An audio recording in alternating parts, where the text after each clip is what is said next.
দেখেন ভাই, আমি টেকনোলজির এত কিছু বুঝি না। এই ডিজিটাল ওয়ার্ল্ডে কিছু টিপস দেন আমাকে, যাতে আমি এই টেকনোলজিক্যাল ওয়ার্ল্ডে সার্ভাইভ করতে পারি, ভালো মতো লিড করতে পারি। তাহলে আপনার জন্য আমার এই প্রথম 3টা টিপস। অর্গানাইজ ইওর ফাইল, অর্থাৎ আপনার যত ডকুমেন্ট আছে সবগুলো ডকুমেন্টকে সুন্দরভাবে গুছিয়ে মোবাইলে অথবা আপনার ল্যাপটপে যেখানেই থাকুক সুন্দর মতো গুছিয়ে রাখা। আমি যখন ঢাকা থেকে সিরাজগঞ্জে আসতেছিলাম, টিকিট কাটার সময় আমার কাছে এনআইডি কার্ড চায়, তারা নাম্বারের জন্য চায় যে এনআইডি কার্ডের নাম্বারটা না ছিল আমার মুখস্থ, না ছিল ঠিকমতো ডকুমেন্ট সাজানো। মোবাইলে খুঁজতেছিলাম, লাইনে পিছনে লোক বলতেছিল তাড়াতাড়ি করেন ভাই, একটু লাইন লম্বা। তো সেক্ষেত্রে এই ধরনের প্রবলেম ফেস করতে হয়। তো প্রথম থেকে আপনারা যদি আপনাদের যে সমস্ত ডকুমেন্ট আছে, যেমন জন্ম নিবন্ধন আছে, ভোটার আইডি কার্ড আছে, এনআইডি, আরও যত ডকুমেন্ট আছে সার্টিফিকেটে, সেগুলো যদি স্ক্যান কপি আপনাদের মোবাইলে আগের থেকে নিয়ে নেন, তাহলে এই ফাইল অর্গানাইজ করার কারণে যখন গুরুত্বপূর্ণ কোনো ফাইল দরকার হবে তখন ছোটাছুটি করতে হবে না, আপনি মোবাইল থেকে ইজিলি প্রিন্ট আউট দিয়ে বের করে নিতে পারবেন, অথবা যদি দরকার হয় ইনফরমেশনে দেখে নিতে পারবেন। তাই আমি বলবো প্রথমেই আপনার যতগুলো ডকুমেন্ট আছে ক্যাম স্ক্যানার অ্যাপস দিয়ে সেটাকে স্ক্যান করে মোবাইলে নিয়ে নেন, অথবা একটা কম্পিউটার দোকানে গিয়ে সেগুলো স্ক্যান করলে আপনার মোবাইলে উঠায় রাখেন। তাহলে অনেক সময় যখন দরকার হবে তখন ইজিলি এই জিনিসটা আপনাকে হেল্প করবে। এবং সেগুলোকে সুন্দর অর্গানাইজ করে একটা সুন্দর ডকুমেন্ট নামে ফাইল তৈরি করে সেখানে রেখে দাও, যাতে যখন তাড়াতাড়ি দরকার তখন এলোমেলোভাবে গ্যালারিতে খোঁজা না লাগে। টিপ নাম্বার 2, সেটা হচ্ছে keep your online account save. আমরা বেশিরভাগ লোকই যারা প্রযুক্তি অতটা বুঝি না অথবা অতটা ঘাটাঘাটি করি না, তাদের ক্ষেত্রে দেখা যায় কি হয়, অনলাইন অ্যাকাউন্ট যে খোলা আছে সে সম্পর্কে তাদের ধারণাই কম। অনেকের তো প্লে স্টোরে যে জিমেইল দেওয়া আছে অন্য একজন খুলে দিয়ে গেছে, সেই ইনফরমেশনগুলোই জানে না। অনেকে ফেসবুকের ইমেল পাসওয়ার্ডই ঠিকমতো মনে থাকে না।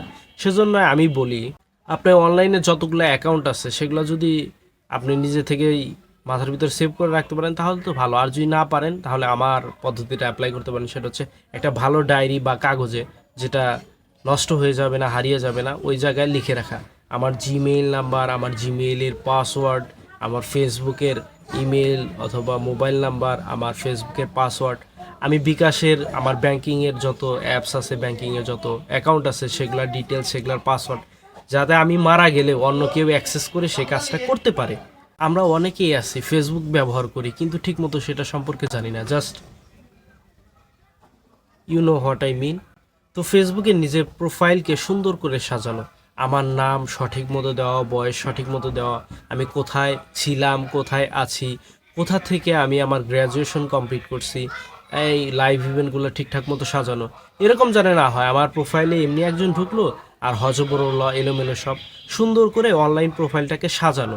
যদি আপনি সাজাতে না পারেন, যে পারে তার কাছ থেকে সাহায্য নেওয়া। এই গেল মূলত 3টা টিপস যদি আমি সাধারণ মানুষকে দিই। প্রথম হচ্ছে organise file, keep online account save on your notepad whatever you use.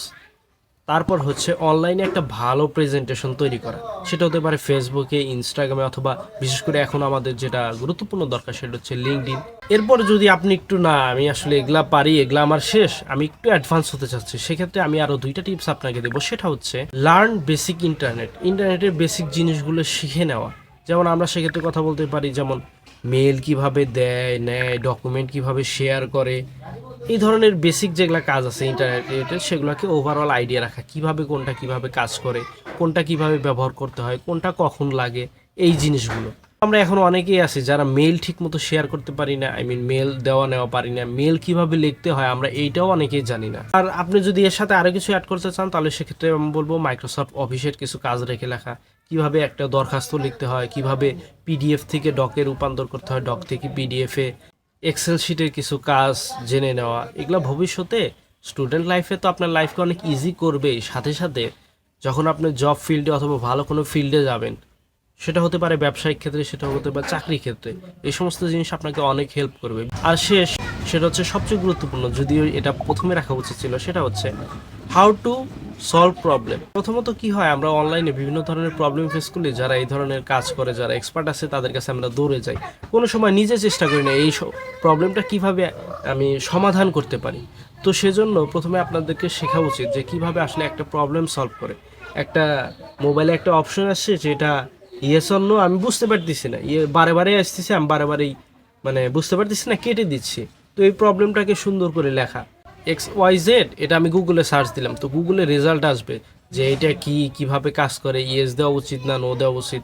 আচ্ছা, গুগলের লেখাগুলো অনেক কঠিন, আমি বাংলাতে সার্চ দিই, ইংরেজিতে পারলাম না, বাংলাতে সার্চ দিই, বাংলাতে দিলে দেখবেন বাংলাতে অ্যান্সার আসবে। আচ্ছা, গুগল আমি বুঝতেছি না, আমি চাই স্ট্রেট ফরওয়ার্ড ডাইরেক্ট, তাহলে আমি ইউটিউবে যাই, ইউটিউবে লিখে ওই প্রবলেমটা ইংরেজিতে সার্চ করি। যদি আমি আমার কাঙ্ক্ষিত সমাধান পেলাম কিন্তু বুঝতে পারলাম না, সেক্ষেত্রে বাংলাতে সার্চ করলে আশা করি বাংলাতেও অসংখ্য কন্টেন্ট আছে যেগুলো আপনাকে প্রকৃতপক্ষেই হেল্প করবে সেই পার্টিকুলার প্রবলেম থেকে বের হয়ে আসতে। তো এই ছিল মোটামুটি 5টা টিপ, যে 5টা টিপস কেউ যদি আমার কাছে আসে আর বলে যে আমি আসলে অত কিছু শিখতে চাই না কিন্তু একটু বেসিক ধারণা রাখতে চাই যাতে আমার জীবনটা চলে যায়, তাহলে এই 5টা টিপস আমি তাকে দিতাম। আশা করি ভিডিওটা আপনার ভালো লাগছে। আপনার যদি মনে হয় যে আসলে এই জিনিসগুলো আমার অন্য ফ্রেন্ড সার্কেলেও দরকার, তাহলে এই ভিডিওটা আপনার টাইমলাইনে শেয়ার করতে পারেন অথবা মেসেঞ্জার গ্রুপে টুপে শেয়ার করতে পারেন। দেখা হবে অন্য কোনো ভিডিওতে, সেই পর্যন্ত সাথে থাকুন, সুস্থ থাকুন, আর আমাকে এই কথা দিন আপনি আপনার খেয়াল রাখবেন। আসসালামু আলাইকুম।